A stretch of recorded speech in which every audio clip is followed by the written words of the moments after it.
গতকাল মাননীয় কলকাতা হাইকোর্টের প্রধান বিচারপতির অফিসে যে মিটিংটা হয়েছিল সেখানে একজন রিটায়ার্ড এমপ্লয়ি যিনি কন্ট্রাকচুয়াল জব করছেন মুখ্যমন্ত্রীর অ্যাডভাইসার হিসেবে x chief secretary Manoj Pant যান কি করে।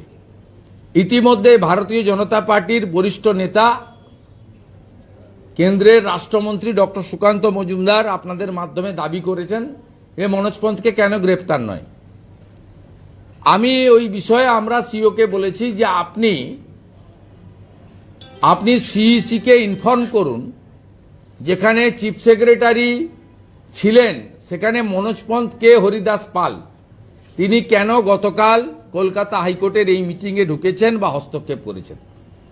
এই বিষয়ে আমরা যথেষ্ট উদ্বেগ প্রকাশ করেছি, কারণ সুপ্রিম কোর্ট কাদের নিয়ে honourable chief justice Kolkata high court সমগ্র প্রক্রিয়াটি স্টেট লেভেলে করবেন তার গাইডলাইন সুপ্রিম কোর্ট দিয়ে দিয়েছিলেন। সেখানে কিন্তু কোনো রিটায়ার্ড লোক বা এইরকম কন্ট্রাকচুয়াল রাজ্য সরকারের অ্যাডভাইসার কাম এমপ্লয়ি থাকতে পারেন না, কারণ আজকে মনোজ পন্থের কোনো লোকাস স্ট্যান্ডি সে অর্থে সরকারের নেই। এইটা আমরা গুরুতর অভিযোগের মধ্যে এইটা এনেছি। এর বিরুদ্ধে ব্যবস্থা যদি গ্রহণ না করেন আমরাও সিইসির দৃষ্টি আকর্ষণ করব এবং প্রয়োজন হলে আমরা এটা নিয়েও উচ্চতর আদালতে দৃষ্টি আকর্ষণ করব। আমরা অ্যাকশনের অপেক্ষায় আছি। সিও এখানে অ্যাকশন নিতে পারবেন না, কিন্তু থ্রু সিইসি এইটা পয়েন্ট আউট করার দরকার রয়েছে। যারা জুডিশিয়ারির পক্ষ থেকে বা হায়ার জুডিশিয়ারির পক্ষ থেকে ইলেকশন কমিশনের সঙ্গে যারা দায়িত্বপ্রাপ্ত, যাদের দায়িত্ব দিয়েছে সুপ্রিম কোর্ট, তাদেরকে এই বিষয়ে ব্যবস্থা গ্রহণ এবং যত্নবান হওয়ার জন্য আমরা অনুরোধ করেছি। আজকে আদালতে এত বোমাতঙ্ক, আজকে হুমকি ইমেল, সেখানে আপনারা কি বাংলাদেশি অবৈধ মুসলিম অনুপ্রবেশকারীদের নাম ঝাড়াই বাছাই করার দায়িত্ব জুডিশিয়াল অফিসারদের দেওয়ার পরে তাদেরকে প্রথম চেষ্টা করা হয়, আমি যেটা গতকাল রায়দিঘি থেকে প্রকাশ করেছিলাম, লিয়াজো অফিসার নিয়োগ করার মাধ্যমে। লিয়াজো অফিসার তো নিয়োগ করার কোনো প্রভিশন নেই। সেক্ষেত্রে দ্বিতীয় পন্থা নিয়েছে জামাতিরা। তারা এই বোমাতঙ্কের জন্য আমি মনে করি বাংলাদেশি জঙ্গি আউটফিটরা এর সঙ্গে যুক্ত এবং তাদের পশ্চিমবঙ্গে যারা জামাতি মাইন্ডেড, যারা বাংলাদেশি মুসলিম অবৈধ অনুপ্রবেশকারীদের নাম ভোটার তালিকায় রাখতে চান, তাদেরও মদত থাকতে পারে।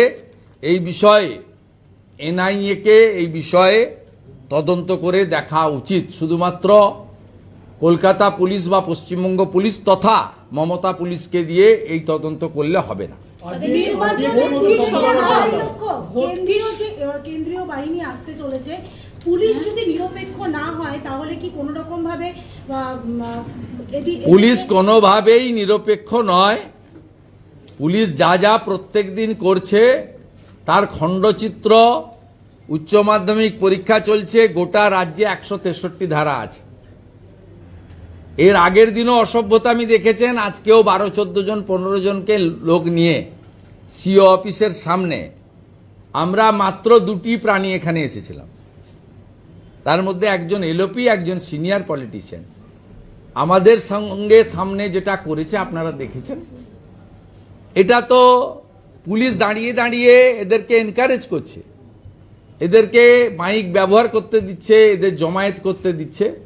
তাই এইখানে যদি রাজভবনের কাছে, অ্যাসেম্বলির কাছে, সিও অফিসের সামনে যদি এই অবস্থা হয়, তাহলে তো ক্যানিং ভাগড়ে, শীতলকুচি সিতাইতে, বসিরহাটে সন্দেশখালীতে কি অবস্থা সহজেই অনুমেয়। তাহলে এই পরিস্থিতিতে কি বিধানসভা নির্বাচন শান্তিপূর্ণ হতে পারে? করানোর চেষ্টা করতে হবে। বিজেপি তো লড়ছে, বিজেপি তো অন্য লোকেদের মতো হাল ছেড়ে দিয়ে, মাঠ ছেড়ে দিয়ে যায়নি। আমরা এদেরকে সরাবই। এর থেকেও খারাপ অবস্থা একটা সময় উত্তরপ্রদেশ, বিহারে ছিল, তার পরিবর্তন হয়েছে, সময় লেগেছে। এখানেও নরেন্দ্র মোদীজি বলে গেছেন তার দীর্ঘ রাজনৈতিক অভিজ্ঞতার ভিত্তিতে, বিহারে ছিল জঙ্গলরাজ, এখানে চলছে মহাজঙ্গলরাজ। প্রতিবাদের ভাষা হিসেবে আপনাকে জুতো দেখাচ্ছে, জুতো ছুটছে, কি বলবেন? না না, এগুলো এদের ক্ষমতা হারানোর আতঙ্ক এবং এদের বিরোধী দলনেতা যে সঠিক জায়গায় আছে, এই তৃণমূলের যে আর্তনাদ, তৃণমূলের যে নোংরামি, এটা দেখছেন। এই অফিসটা তো আর বেশি দিন থাকবে না। ভারত সরকার শিপিং কর্পোরেশনে অফিস দিয়ে দিয়েছে। আমরা সেটাও সিওকে জানতে চাইলাম যে আপনার অফিসের সামনে নির্মল অবস্থা কবে ফিরবে। উনি বললেন 2-1 দিনের মধ্যেই আমরা শিফটিং করে নেব। ভারত সরকারের দেওয়া অফিস আমার প্রস্তুত হয়ে গেছে। এই কারণেই তো শুধু আমাকে কেন্দ্রীয় নিরাপত্তা দেয়নি, সিওকে কেন্দ্রীয় নিরাপত্তা বাহিনী দিতে হয়েছে।